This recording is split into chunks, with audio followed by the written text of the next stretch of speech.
Amigos, que ha habido otro no libro, otro cuento de Franz Kafka, porque tengo aquí La Metamorfosis, porque es lo único que tengo de él en físico, lo demás lo he leído en digital, así como pueden leer una parte de mi libro Abismos en digital en Google Play Books, ahí está en la descripción, pero bueno, el que pueden leer mío no se trata, pero habla alrededor del Titanic, gratis, Google Play Books, pero del que vamos a hablar hoy de Franz Kafka, habla acerca de la justicia y más específicamente del derecho. ¿Por qué hago esta distinción tan mamila?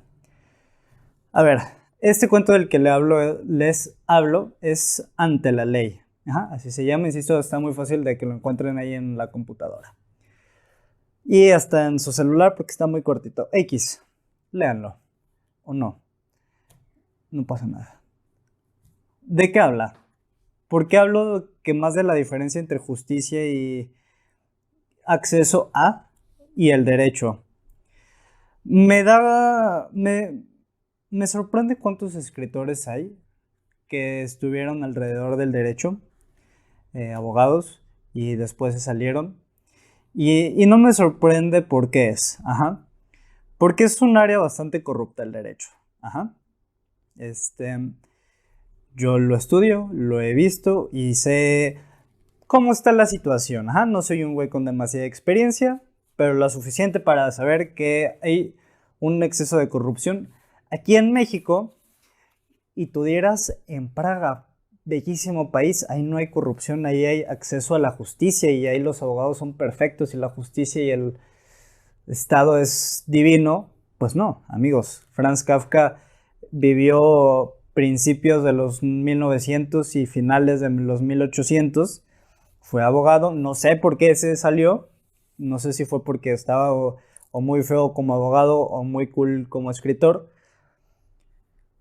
El chiste es que él también estudió Derecho y tiene bastantes cuentos hablando alrededor de estos temas.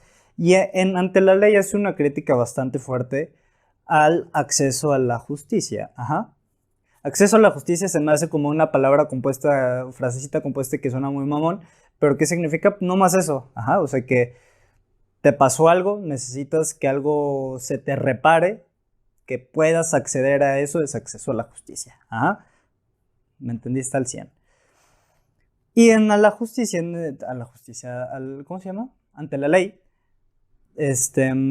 habla acerca de un personaje que llega ante la ley, llega a la ley, así tal cual, y quiere acceder, pero no lo dejan, y envejece. Ya te lo conté, pero insisto, es un cuento de 5 hojas, no pasa nada si no lo has leído, X. Y ya, y el señor se muere de viejo, pasan los años, y el señor llega viejo y le dice el guardián de la justicia, es que mi brody, tú no podías acceder a esto. Y esto es evidentemente una crítica, ajá, al sistema tan pinche que por lo menos él vivió. Ajá. Praga, 1900, 1800, 1900. Y aquí es donde yo digo, chinga. O sea, a ver, cuando uno estudia historia, se da cuenta que el mundo es un loop, ajá, que todo se repite, todo se repite. Y por ejemplo, ahorita la pandemia de coronavirus la vemos como el fin del mundo y como que esto nunca había pasado, pero la verdad es que no, o sea, ya ha habido 1001 pandemias antes de nosotros que han durado decenas de años, que han matado muchísimas más personas, que han sido muchísimo más fuertes, que pues últimamente aquí estamos y se supera. Ajá.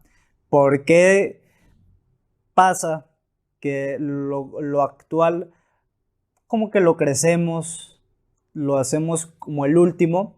Pues sí, yo creo que es un tema de demasiado egocentrismo, o sea, que todo lo que está alrededor de nosotros es lo más importante y lo último. O temas como de no conocer la historia. Ajá. Cuando tú ves una pandemia, algo que vamos a ponerme a mí de ejemplo porque pues es lo que conozco. Tengo 21 años y en 21 años, bueno, sí ya había visto una pandemia, pero de 2 semanas, como a mis 9, 10 años. Y luego ves una que ya duró año y medio. Dices, pues esto está terrible. Pero, insisto, si tú te vas a la historia ya te das cuenta de que ya había pasado y que esperemos todo vaya saliendo bien. ¿A qué voy con esto? ¿Qué tiene que ver esto de la pandemia con ante la ley? Que aquí en México se habla, y lo empecé yo diciendo, que yo lo he visto, de cómo el sistema está tan pinche.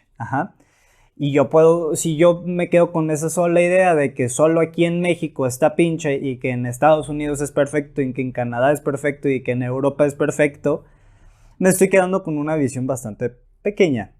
Y basta con irte un cuento de 5 hojas de alguien que lo habrá escrito, insisto, en 1800, 1900, para que te des cuenta de que, no, pues es que ya también está ojete la situación, ahí también hay corrupción.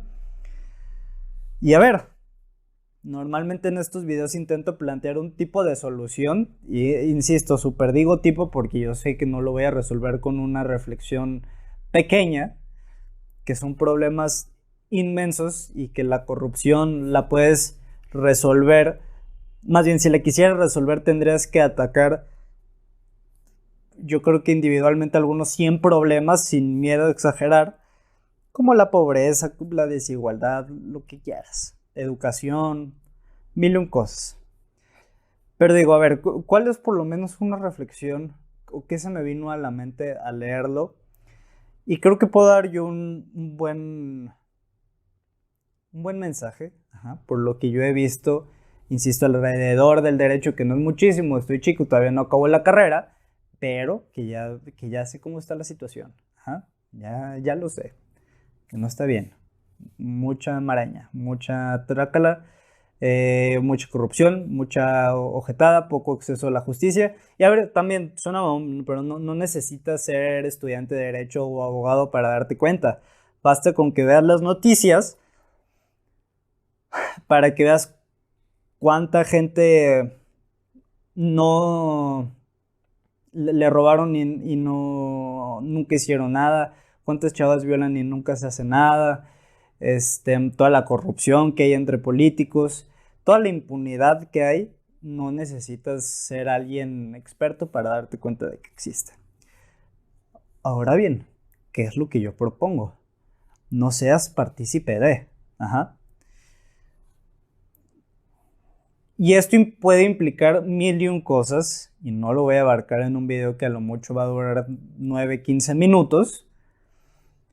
Pero yo sí he visto muchas personas alrededor a lo largo de mi vida, cómo lo dicen como hasta con cierto orgullo o con cierta estupidez que les da de sentirse como muy chingoncitos alrededor de corromper, de actos corruptos, sea el que sea, de dar una mordida, para si hay alguien que no sea de México viendo esto, dar una mordida, de sobornar,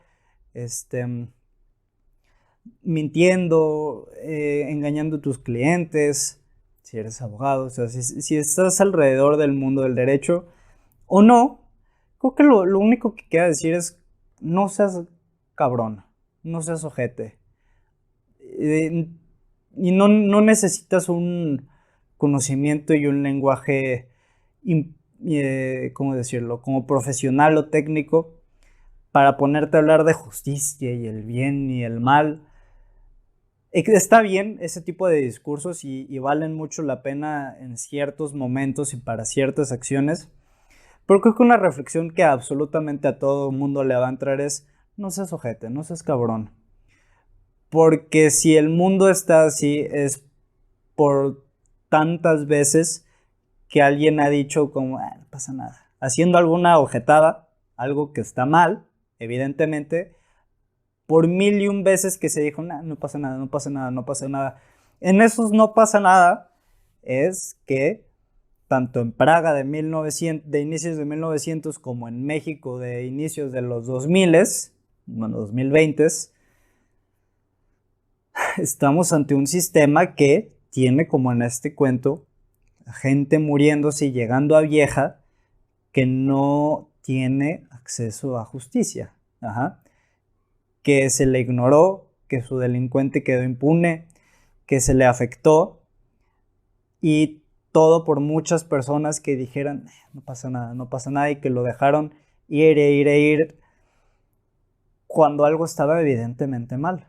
Insisto, no necesitas ahorita ponerte a hablar de toda la parte filosófica y como muy técnica de qué es bien, qué es mal y qué es justicia.